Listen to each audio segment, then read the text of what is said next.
Assalamu alaikum dear students. Welcome to the 8th lecture of MD-CAT Chemistry. बेटा आज हम पढ़ेंगे इलेक्ट्रॉनिक कन्फिगरेशन के बारे में। इलेक्ट्रॉनिक कन्फिगरेशन ऑफ एलिमेंट्स में हम पहले रूल्स ऑफ इलेक्ट्रॉनिक कन्फिगरेशन के बारे में पढ़ेंगे कि कौन कौन से रूल्स हैं इलेक्ट्रॉनिक कन्फिगरेशन के।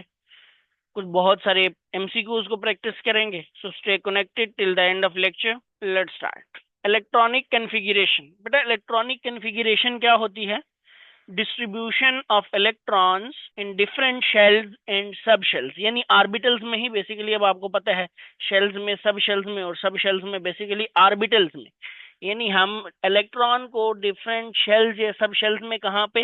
डिफरेंट ऑर्बिटल्स में इंक्रीजिंग ऑर्डर ऑफ एनर्जी की बेस पर और इन क्या करते हैं बेटा? डिस्ट्रीब्यूट करते हैं, और इस डिस्ट्रीब्यूशन को हम बोलते हैं electronic configuration. Increasing order of energy का मतलब यह है कि सबसे पहले वो ऑर्बिटल्स फिल होंगे जिनकी एनर्जी कम होगी, और उसके बाद वो ऑर्बिटल्स फिल होंगे जिनकी एनर्जी ज्यादा होगी। Low energy orbitals are filled first and then higher energy orbitals. अगर कोई बेटा दो ऑर्बिटल्स की एनर्जी सेम हो तो ऐसे ऑर्बिटल्स को हम बोलते हैं degenerate orbitals. In case of degenerate orbitals आप अपनी मर्जी से किसी भी उन तीनों में, फॉर एग्जांपल 3 डीजेनरेट है तो तीनों में से किसी एक में डाल दें, 5 डीजेनरेट है तो पांचों में से किसी एक में डाल दें। सो डीजेनरेट का मतलब उनकी एनर्जी सेम है। ओके, तो आप अपनी मर्जी से उनमें जिसमें मर्जी पहले डालें, कोई फर्क नहीं पड़ता। यहाँ पे मैंने एक, अगर आप लेफ्ट साइड पे देखें नीचे, तो ये एक डायग्राम बनाई है। इस डायग्राम में आपके पास डिफरेंट एन की वैल्यू गिवन है। 1 से 8 तक, नॉर्मली 7 तक ही होते हैं क्योंकि 7 ही पीरियड्स हैं पीरियोडिक टेबल के अंदर। तो बेटा ये वैल्यूज गिवन है। इसमें देखें तो पहले शेल के अंदर सिर्फ 1s है, दूसरे में 2s भी है, 2p भी है। Similarly 3s, 3p, 3d, 4s, 4p, 4d, 4f। बाकियों की उसने f तक ही लिखा है क्योंकि इतने ज्यादा हमारे पास अभी सब शेल्स, इतने एलिमेंट्स नहीं डिस्कवर हुए कि उन सब शेल्स में इलेक्ट्रॉन जा सके। तो अगर गौर से देखें तो एनर्जी का ऑर्डर कैसे बनेगा? सबसे पहले हम 1s में डालेंगे, यहाँ पे आपको नजर भी आ रहा होगा एरो की डायरेक्शन से, फिर 2s में, फिर 2p, फिर 3s, 3p, 4s, फिर 3d के बाद 4p। तो यहाँ पे पहले 3d आएगा 4s के बाद, फिर 4p, फिर 5s, 5s के बाद क्या आएगा? 4d, 5p, 6s and so on, आगे लिखेंगे। अब बेटा यहाँ पे ना इस तरह के क्वेश्चंस में एक एमसीक्यू आता रहता है, जैसे कि यहाँ पे MD-CAT 2023 में भी आया हुआ है। अगर आप राइट साइड पे देखें, when 6d is complete the entering electron goes to. तो अगर आप गौर से देखें तो 6d यहाँ पे है। जब 6d कंप्लीट होगा तो इलेक्ट्रॉन 7p में जाएगा, राइट? तो इस बेस पे अब बाद में हम इसको n+l रूल की मदद से भी पढ़ेंगे, लेकिन फिलहाल थोड़ा सा हम कहते हैं कि 6d के बाद कहाँ पे जाएगा? 7p में जाएगा, क्योंकि हमने यहाँ पे डायग्राम बना थे। Okay, next. बेटा यहाँ पे मैंने पीरियोडिक टेबल की एक इमेज सी ड्रॉ की है जिसके अंदर एलिमेंट्स वगैरह मैंने नहीं लिखे और ना ही उनको लिखने की कोई जरूरत है खास। यहाँ पे अगर देखें लेफ्ट साइड पे तो एस ब्लॉक में ये है हमारे पास 1a, this one is elements of 2a, यहाँ पे बनेगा एलिमेंट्स ऑफ 3a, यहाँ पे 4a, ये वाला है 5a, 6a, 7a, और दिस वन इज ग्रुप 0 या फिर 8a या ग्रुप 18, ऐसे हम नाम देते, राइट? अब बेटा ये तो ग्रुप नंबर 1 है। अगर आप गौर से देखें ऊपर से ऐसे लिख दें 1, दिस इज 2। ये जो 3a है ये है 13, 14, 15, 16, 17, और ये वाला बन जाएगा 18। ये आपने पीरियोडिक टेबल में होप पढ़ा होगा।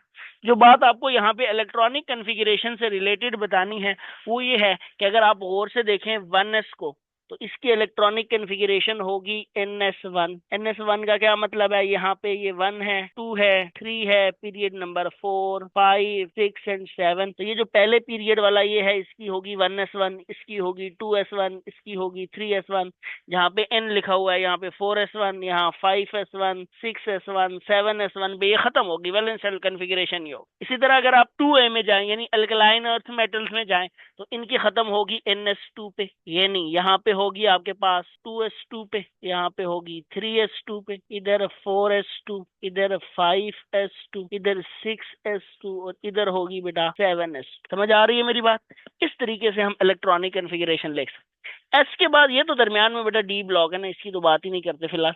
हम जाते हैं पी ब्लॉक पे, क्योंकि एस के बाद हम पी फिल करते हैं, तो इसीलिए मैं डायरेक्ट उतर गया। तो बेटा यहाँ पे गौर से देखें तो ये मेरे पास आ जाएगा 3। ये दूसरा पीरियड है, अगर आप गौर से देखो तो यहाँ पे ये जो ग्रुप होगा इसकी होगी NS2NP1, यानी यहाँ पे क्या हो जाएगी 2s2 2p1, 3s2 3p1, 4s2 4p1, 5s2 5p1, 6s2 6p1, 7s2 7p1। Similarly यहाँ पे s में 2 और p में 2 2 होंगे, यहाँ P में 3 3 होंगे, यहाँ P में 4 4 होंगे, यहाँ P में 5 5 होंगे, यानी इसकी हो जाएगी NS2NP2, NS2NP3 5 ए की, 6 ए के लिए NS2NP4 और 7 ए के लिए हो जाएगी बेटा NS2NP5। सिमिलरली जो आपके पास लास्ट है ग्रुप 18 NS2NP6। अब और से अगर वो देखें आप तो जितने वैलेंस इलेक्ट्रॉन हैं यहाँ पे, अगर बेटा 1a के अंदर आप देखें तो एक ही था, तो 1a के का जो जितने भी एलिमेंट्स होंगे वैलेंस शेल में एक इलेक्ट्रॉन होगा, 2a में 2, 3a या ग्रुप 13 में -10 कर दें तो 13 - 10 is equal to 3a, 14 - 10 4a, 15 - 10 5a, 16 - 10। तो अगर p ब्लॉक का है तो -10 करके आप निकाल सकते हैं, या 3a 4a 5a से भी निकाल सकते हैं। तो बेटा 13 ग्रुप का है तो -10 करो तो 3a, मतलब वैलेंस शेल में 3 इलेक्ट्रॉन है, 2s में 1 p में। 14 में कितने होंगे बेटा 4 होंगे, 2s में 2 p में। 15 में 2s में 3 p में। 16 में 2s में और बेटा हो जाएंगे अब की बार 4 p में। 17 में 2s में 5 p में। उस तरह 18 में 2s में और बेटा 6 p में। ओके, इस तरीके से ये इलेक्ट्रॉनिक कॉन्फ़िगरेशन हम लिखते हैं। अब अगर गौर से देखें यहाँ पे एक छोटी सी बात मैं मजीद भी बताना चाहूंगा कि अगर किसी भी एटम के शेल में, जो आउटर मोस्ट शेल है, उसमें एक इलेक्ट्रॉन हो, 2 हो या 3 हो तो वो लूज करता है, आपको पता है। तो प्लस बेटा क्या होगा, अगर 1a के एलिमेंट में एक है तो ये लूज करेंगे तो +1 बना देंगे। 2a के वैलेंस में 2 हैं तो ये लूज करेंगे तो +2 बना देंगे। 3a के वैलेंस में 3 हैं तो ये लूज करके +3 बना देंगे, ये 3a वाले। इसी तरह जो बेटा ये तो 3 वो थे लूज करने वाले, 4a को रहने दो।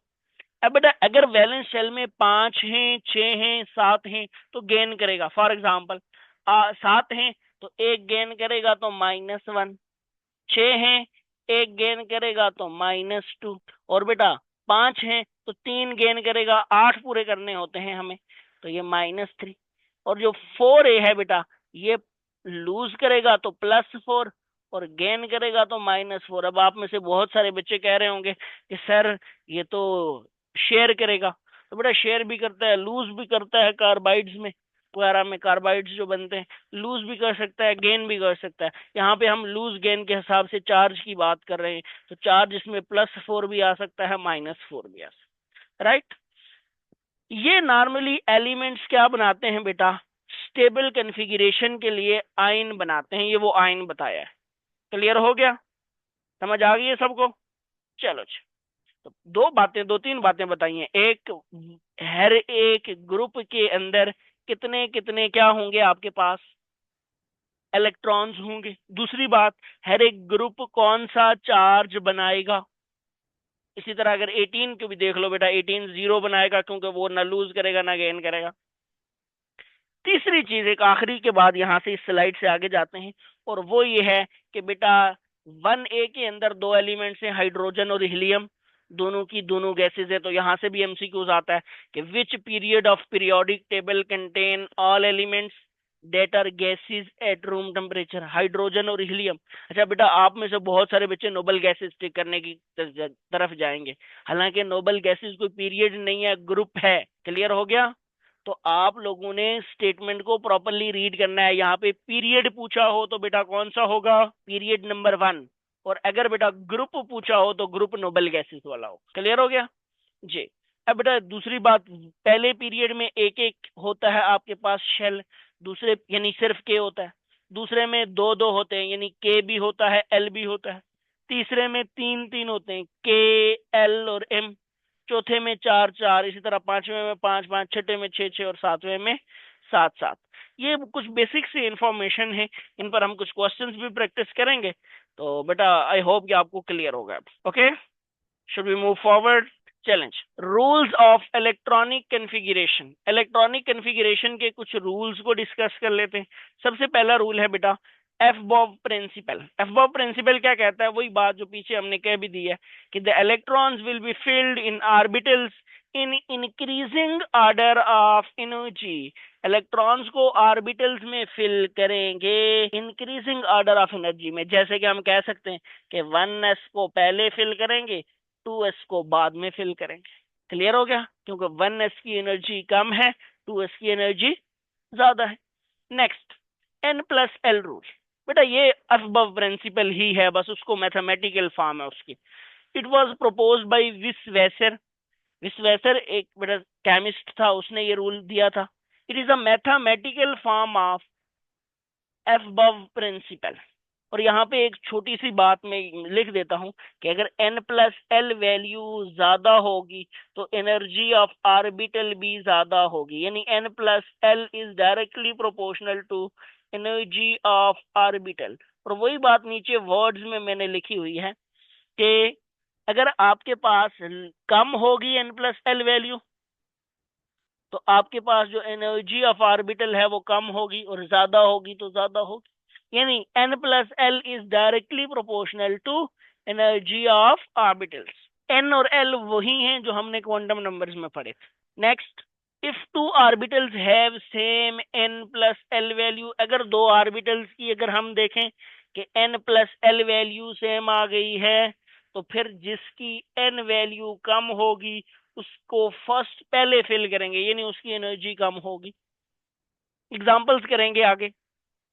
फिर बेटा, if two orbitals have same n and n plus l value, n value भी सेम है, n प्लस एल वैल्यू भी सेम है, दोनों वैल्यू सेम है, तो फिर ऐसे ऑर्बिटल्स को डीजेनरेट कहते हैं।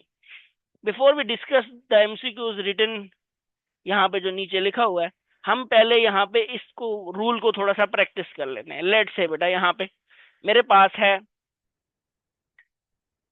3s और 3p। इन दोनों में मैंने देखना है कि बेटा किसकी एनर्जी ज्यादा है किसकी कम है। तो पहले ले लो बेटा 3s को। n की वैल्यू बेटा ये जो शुरू में लिखी होती है यही होती है, ये वाली, तो कितनी है 3। तो s के लिए क्या होता है, फॉर s आपको पता है l is equal to 0। So n plus L क्या बन जाएगा आपके पास 3, 3 प्लस 0। यहाँ पे 3p के लिए लेके आए बेटा, n अगेन क्या है 3, for p subshell l is equal to 1। So n plus L क्या हो जाएगा 4। इसका मतलब है कि 3p के लिए n प्लस एल वैल्यू ज्यादा है, 3s के लिए n प्लस एल वैल्यू क्या है, कम है।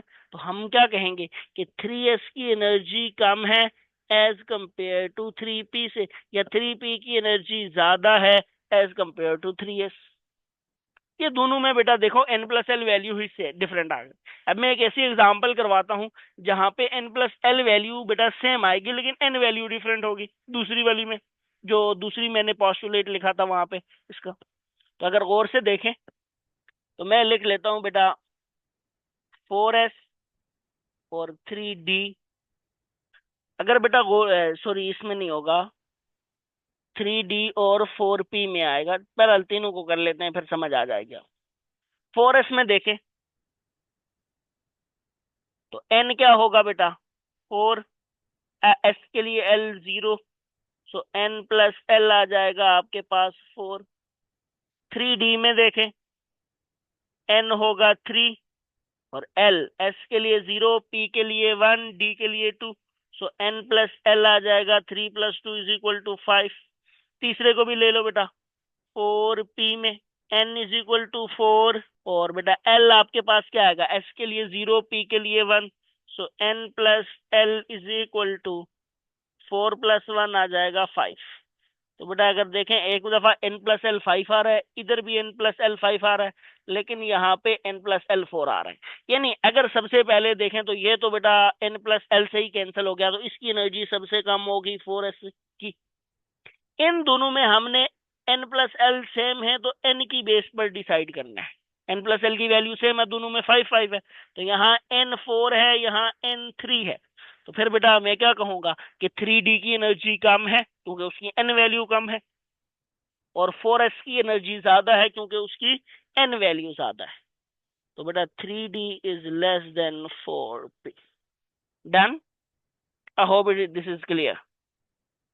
नेक्स्ट, अगर मुझे कोई कहे कि बेटा आप ना 2px और 2py के बारे में मुझे बताओ, तो बेटा 2px को ले लो, n क्या हो जाएगा आपके पास 2, और l क्या हो जाएगा आपके पास 1, so n plus l = 3। 2py को ले लो अगेन बेटा, n हो जाएगा 2 अगेन, और l हो जाएगा आपके पास 1, सो n प्लस l = 3। सो n plus l value same है, n वैल्यू भी 2 सेम है। इसका मतलब है कि बेटा मैं कह सकता हूं कि 2px की एनर्जी 2py की एनर्जी इसी तरह 2pc की भी इनके बराबर होगी, और ये ऑर्बिटल्स आपस में डीजनरेट। क्लियर हो गया? ये तीनों बातें समझ आ गई हैं। n प्लस एल वैल्यू से फाइंड करेंगे, n plus l value same हो तो n वैल्यू से फाइंड करेंगे, और अगर n प्लस एल और n दोनों सेम हो तो फिर क्या होगा बेटा, ऐसे ऑर्बिटल्स को डीजनरेट ऑर्बिटल्स कहते हैं। ओके, चलें जी बेटा, फिर ये वाला एमसीक्यूज करें ना। ये वाला नीचे, pick the lowest energy orbital from the following, सबके लिए n प्लस एल फाइंड करें बेटा। ऐसा भी हो सकता है कि एमसीक्यूज में आपको कोई एक्स वाई जी ऑर्बिटल दे दिया जाए, और उसके लिए n वैल्यू भी, चूंकि ज़ाहिर है एक्स वाई जी की, तो कोई n प्लस एल वैल्यू आप खुद से फाइंड नहीं कर सकते, तो आपको n भी गिवन हो, l भी गिवन हो, साथ में कंफ्यूज करने के लिए m भी गिवन हो, तो आपने m की तरफ जाना ही नहीं है, आपने n प्लस एल से डिसाइड करना है। राइट, चलेंगे 4s के लिए फाइंड करें, अभी हमने की है n 4 है, l बेटा आप देखो 0 है, तो 4 + 0 4 आएगी। यहाँ पे देखें 3 n 3 है, l s 0 p 1 d 2, तो 3 + 2 5, यहाँ पे 4 + 1 5, और यहाँ पे 5 + 0 5। डन। अब बेटा सबसे पहली बात है लोएस्ट एनर्जी पिक करना है, तो ये यहाँ से तो सीधा आ गया कि 4s की सबसे कम होगी क्योंकि उसकी बेटा क्या है एनर्जी। लेकिन अगर हमें ऑर्डर लिखना पड़े तो मैं तो ये कह सकता हूँ कि 4s सबसे कम है। लेकिन बाकी तीनों के केस में अगर आप देखो तो आपके पास n plus l value same आ रही है, यानी 3d की, 4p की और 5s की, तो फिर n वैल्यू की बेस पे डिसाइड करेंगे। ये बेटा देखो बीटा ऑप्शन जो है आप में 3 है, n चार्ली में 4 है, यहाँ पे 5 है, तो फिर less than 3d, less than 4p, and which is less then 5s। ये आपका बेटा ऑर्डर बनेगा। Done. Challenge next, hope n plus L rule is clear now. है बेटा Hund's rule of multiplicity, Hund's rule भी कहते हैं सिर्फ इसको, और एक्चुअल है बेटा स्पिन मल्टीप्लिसिटी का रूल है, तो फिर इसको बोलते हैं हुंड्स रूल ऑफ मल्टीप्लिसिटी।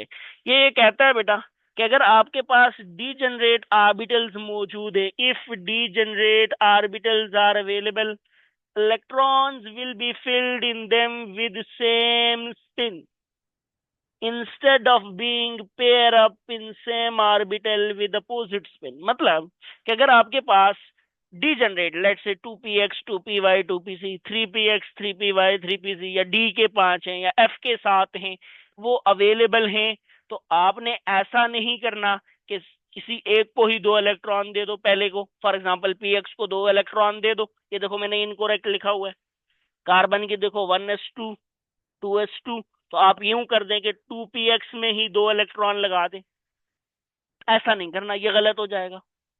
आपने करना क्या है कि अगर डीजनरेट ऑर्बिटल्स अवेलेबल हैं तो आपने एक एक इलेक्ट्रॉन उनको देना है सेम स्पिन के साथ। ओके, नाइट्रोजन में भी देख लो, दोनों इलेक्ट्रॉन्स नहीं देने बेटा, गलत हो जाएगा। क्या करना है आपने, एक एक इलेक्ट्रॉन देना है विद सेम स्पिन। और अगर बेटा एक एक स्पिन से पूरे हो गए हैं, अब आप पेयरिंग शुरू कर सकते हैं, उससे पहले पेयरिंग शुरू नहीं करनी, ये 0 0 नहीं होगा।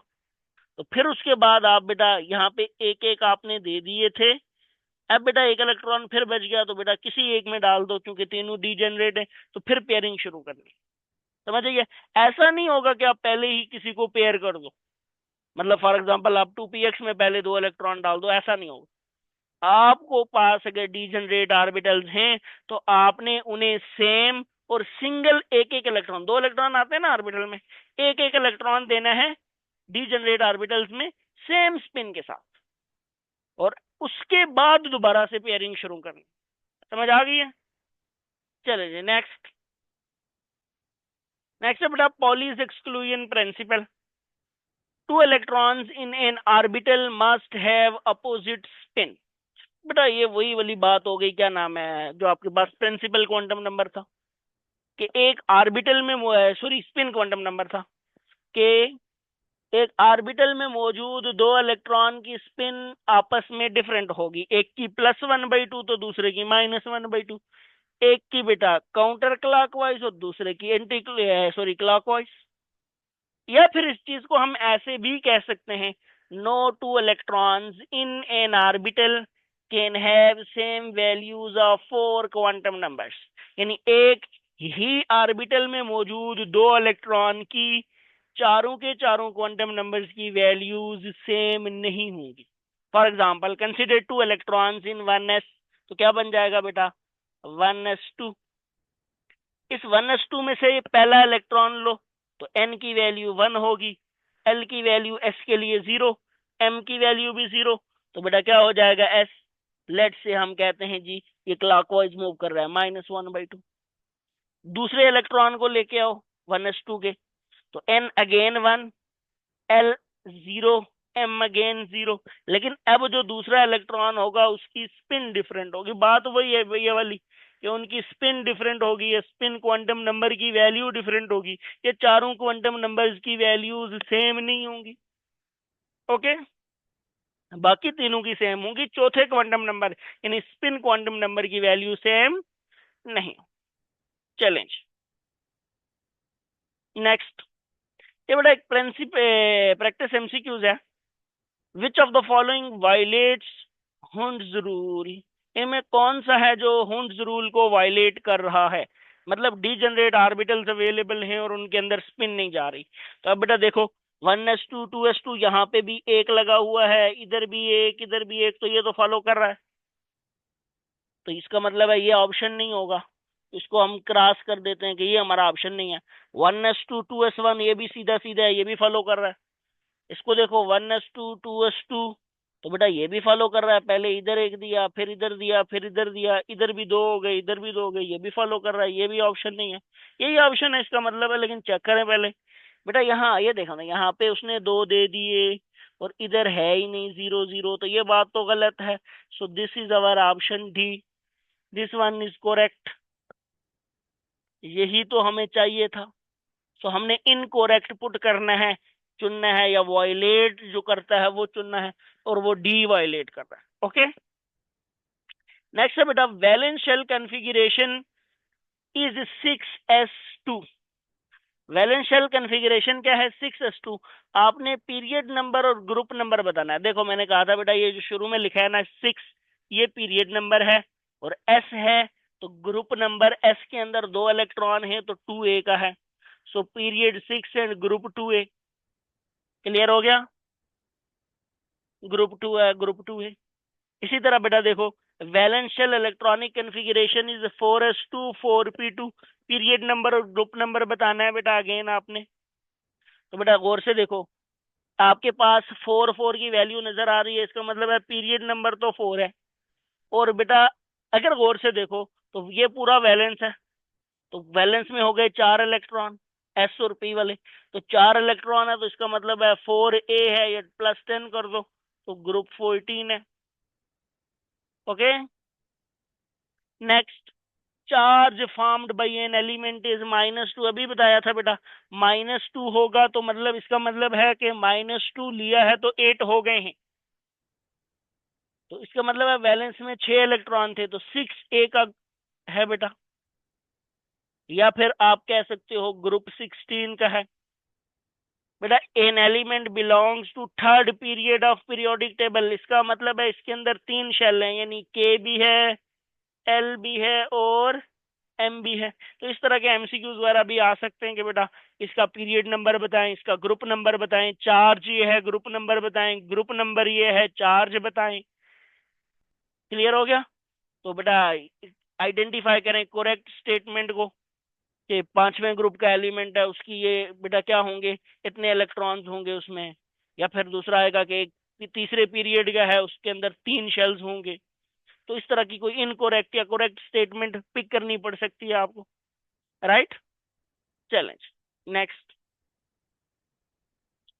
नेक्स्ट बेटा stability and energy of orbitals. अगर आप स्टेबिलिटी ऑफ ऑर्बिटल्स की बात करें तो सबसे ज्यादा जो स्टेबल होते हैं बेटा वो होते हैं कंप्लीटली फिल्ड, फिर होते हैं हाफ फिल्ड और फिर होते हैं partially field. This is order of stability of orbitals. Clear हो गया? तो ये हमारे पास ऑर्डर ऑफ, सबसे ज्यादा वो फिल्ड जो कंप्लीटली फिल्ड होते हैं वो स्टेबल होते हैं, फिर हाफ फिल्ड और फिर पार्शियली फिल्ड। फॉर एग्जाम्पल बेटा इस चीज को समझे कि मेरे पास पी है, तो पी में 6 इलेक्ट्रॉन होंगे तो ये कंप्लीटली फिल्ड है। पी में 3 इलेक्ट्रॉन होंगे यानी पी एक्स में एक, पी वाई में एक, पी जी में तो हाफ फिल्ड है।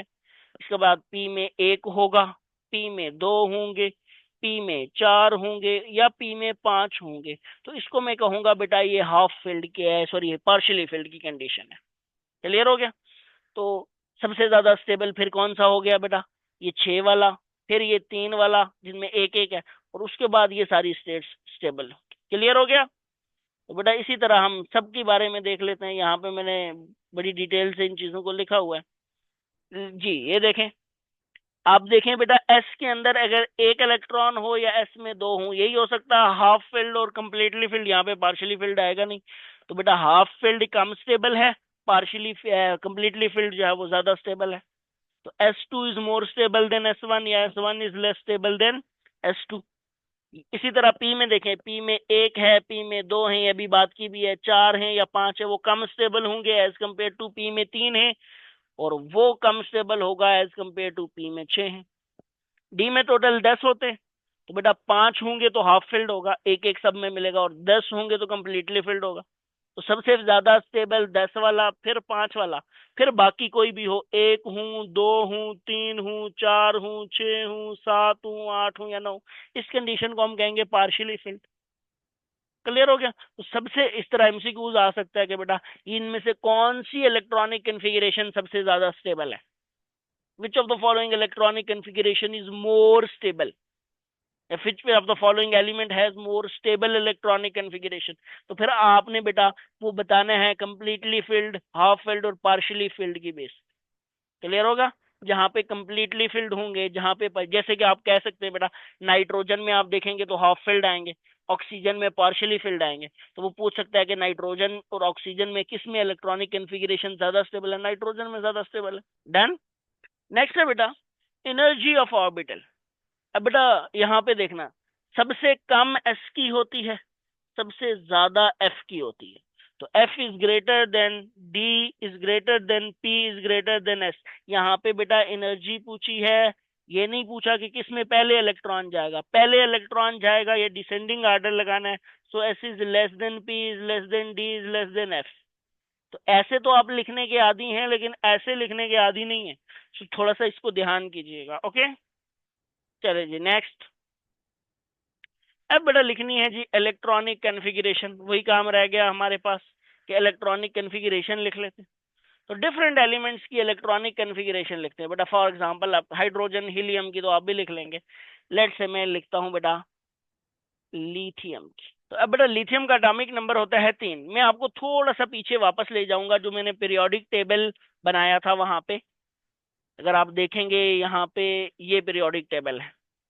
तो अगर गौर से देखो तो ये नोबल गैसेस का आखिरी 18A का ग्रुप था, नोबल गैसेस वाला। नोबल गैस में कोई ना कोई गैस मौजूद है, और लिथियम यहाँ पे आता है। तो जिस ग्रुप की मैं, जिस एलिमेंट की कन्फिग्रेशन लिख रहा हूँ, फॉर एग्जांपल दूसरे पीरियड का कोई एलिमेंट है उसकी लिख रहा हूँ, तो ग्रुप 1 वाली नोबल गैस यूज कर सकता हूँ।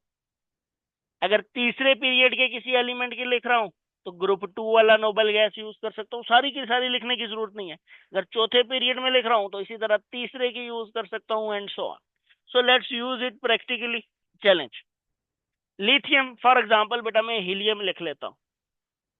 दूसरा पीरियड है तो पहले की यूज करेंगे। अब बेटा हीलियम का मतलब है 1s2 कंप्लीट हो गया। सो बेटा this is 2s1, total electron 3 पूरे हो गए। कोई ज्यादा लंबी लिखने की जरूरत नहीं है। क्लियर हो गया। नेक्स्ट, मुझे कोई पूछता है बेटा आप कार्बन की लिख के दिखाओ, तो अगेन हीलियम का मतलब 2 पूरा। ये काम सिर्फ नोबल गैसेस के साथ किया जा सकता है। अगेन 1s2 हो गया, सो 2s2, 2px, 2py and 2pz। सो बेटा कार्बन की है 2 और 2 4, 5 और ये हो गया 6। डन। चलो जी इसके लिखते हैं। हमारे पास लिख देते हैं हम फास्फोरस 15 की। तो अब बेटा ये तीसरे पीरियड का है, मैं किसका लिखूंगा आपके पास, यहाँ पे दूसरे पीरियड की नियॉन लिख लूंगा। इसका मतलब है 10 इलेक्ट्रॉन हो गए, 2p6 हो गया। सो अब आएगा बेटा 3s2, 3px, 3py और 3pz। अब बेटा 15 है टोटल। तो देखो 10 यहाँ पे आ गए नोबल गैस में, 2 12, 13, 14 और 15। इस तरीके से आप किसी भी एलिमेंट की इलेक्ट्रॉनिक कॉन्फ़िगरेशन लिख सकते हो बड़ी आसानी से। तो आपके पास, आपके लिए प्रैक्टिस करने के लिए कुछ एलिमेंट्स के आपने याद रखने हैं कि आपको फर्स्ट 30 एलिमेंट्स की इलेक्ट्रॉनिक कॉन्फ़िगरेशन आती हो, प्लस फर्स्ट 30 एलिमेंट्स की atomic symbols, plus atomic numbers, और बेटा वो स्टोक्योमेट्री के कैलकुलेशन के लिए एटॉमिक मास। ये चीजें आपको लाजमी आती। क्लियर हो गया। ये आपको फर्स्ट 30 एलिमेंट्स की आती होंगी। बाकी इलेक्ट्रॉनिक कॉन्फ़िगरेशन मुझे पता है आप 9th क्लास से लिखते आ रहे हैं, मैं इसीलिए नहीं लिखवा रहा, तो आप लिख लेंगे। हाँ कुछ चीजें हैं अगली स्लाइड में, कि फॉर एग्जांपल आपके पास आ जाता है कोई आयन, तो उसकी कैसे लिखेंगे वो मैं करवाता हूँ आपको, लेकिन न्यूट्रल की ऐसे लिखेंगे। डन। चलो जी अब आते हैं जी writing electronic configuration of some ion.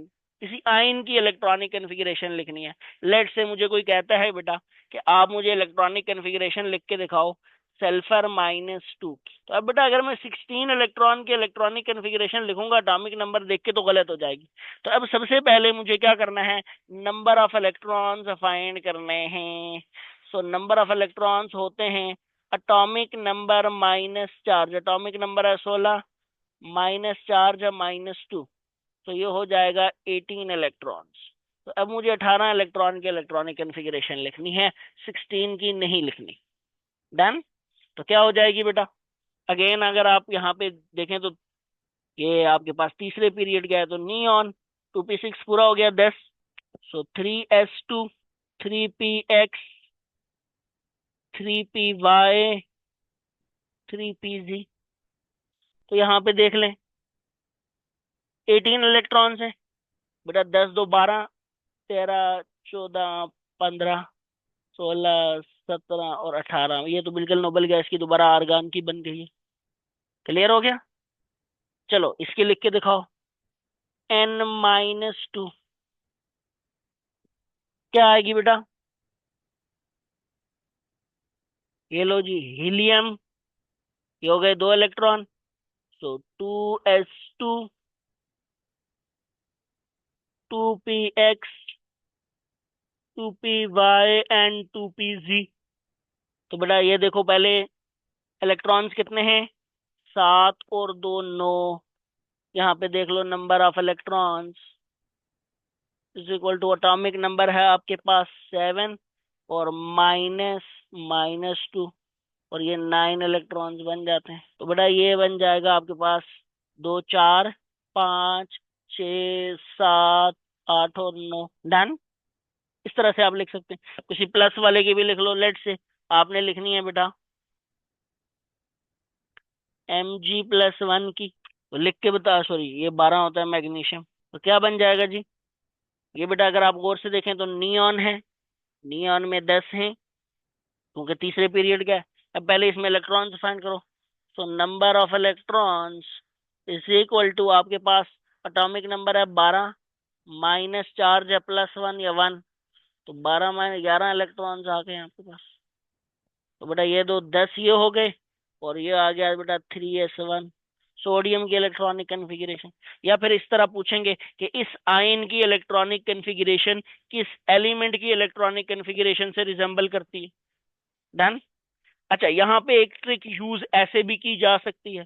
For example आपको कहा जाए किससे रिजेंबल की करती है, या कोई A B C और D 4 ऑप्शन हो, और वो बेटा हो आपने लिख दी आर्गन की इलेक्ट्रॉनिक कन्फिग्रेशन के बराबर, तो यानी 18 इलेक्ट्रॉन्स की इलेक्ट्रॉनिक कन्फिग्रेशन हुई। तो आपको पता है 18 आर्गन होता है, लेकिन वो यहाँ पे लिख दे आर्गन 18, यहाँ पे बेशक ऐसे करके लिख दे क्लोरीन 18, यहाँ पे कोई और लिख दे एलिमेंट यहाँ पे भी। तो आपने ये ख्याल रखना है कि आर्गन का ही एटॉमिक नंबर, इसीलिए मैं कहता हूं कि एटॉमिक सिंबल्स भी याद होनी चाहिए।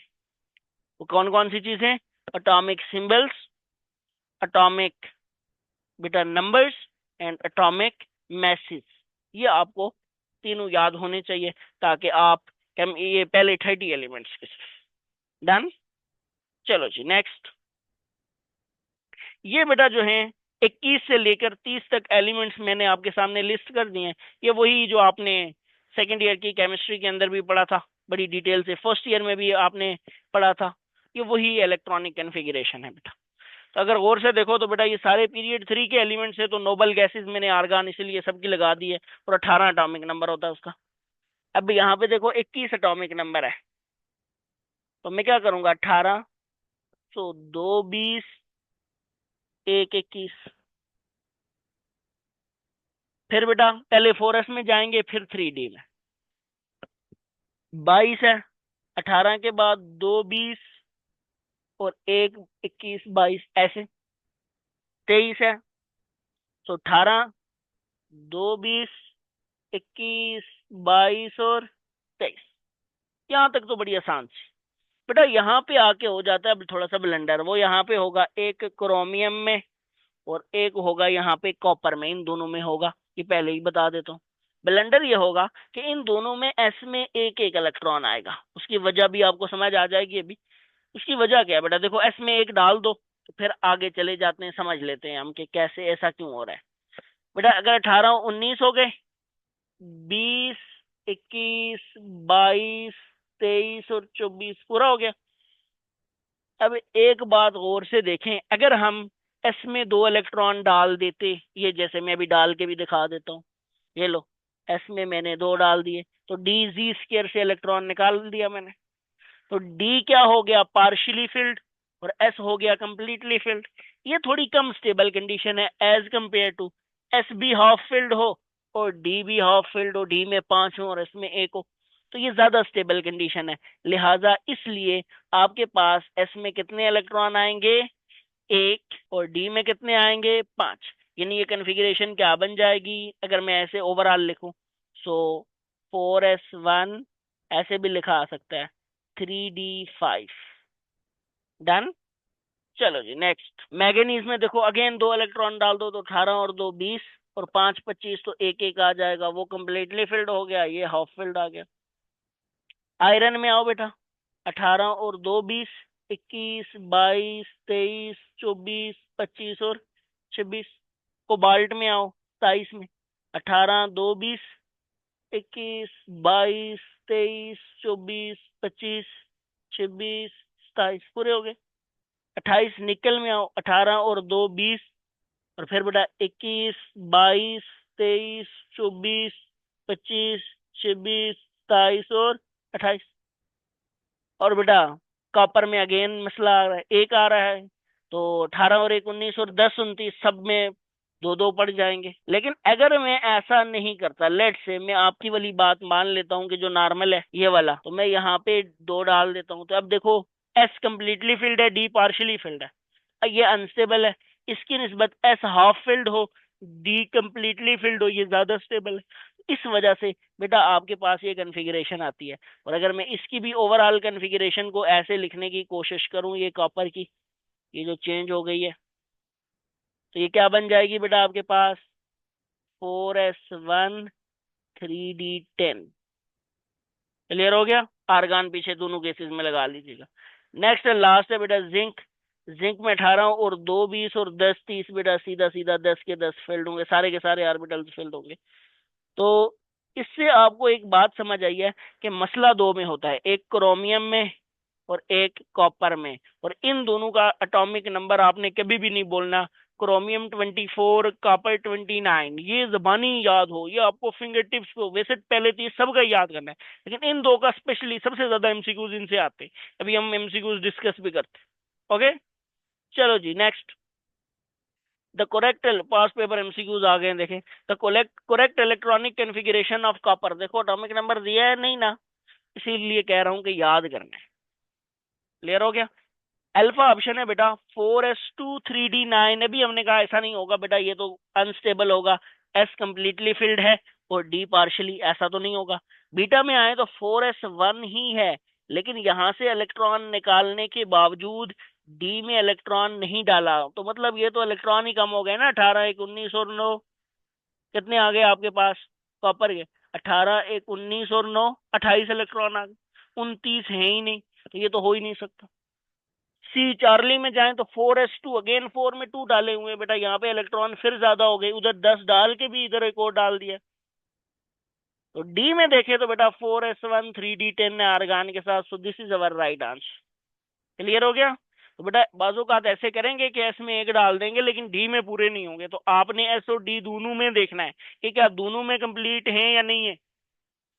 Same is case for chromium, ये ऊपर देखें ईटा में आ चुका है, और नीचे वाला एमकेट 2018 और एनएमडी कैट 2019 दोनों में आ चुका हुआ है। अब बेटा correct electronic configuration of chromium, chromium का आगे देखें बेटा, नहीं गिवन एटॉमिक नंबर 24 होता है, हमें अभी ये पढ़ा है पीछे। सो 18, अभी देखो यहाँ पे भी 4s में 2 है, इधर भी 4s में 2 है, इधर 4s में 0 है, तो ये भी नहीं हो सकता, ये भी नहीं हो सकता, ये भी नहीं हो सकता, ये तो कंफर्म हो गया क्योंकि 4s में एक एक था। तो यहाँ पे तो बेटा 4s में 1, अब देखो 4s में देख लिया, लेकिन फिर भी देखो डी में 5 पूरे हैं जी, ठीक है, तो फिर टिक करना। ये ना हो कि सिर्फ 4s देख के टिक कर लो। Even if single option is left, you need to look for के क्या आप दूसरे पूरे हैं या नहीं है, होगा वैसे भी वही, लेकिन फिर भी देख के। क्लियर हो गया? चलिए next. This makes an end to this lecture बेटा। If you have any questions you can ask in comment section. आपके पास सामने व्हाट्सएप नंबर दिया है, आप इस पे व्हाट्सएप कर सकते हैं हमें क्वेश्चंस, या कॉल करके हमसे पूछ सकते हैं। और साथ में ईमेल एड्रेस है बेटा, आप अपनी क्वेश्चंस और सजेशंस वहां भी हमें दे सकते हैं। गुड बाय, अल्लाह हाफिज, थैंक यू।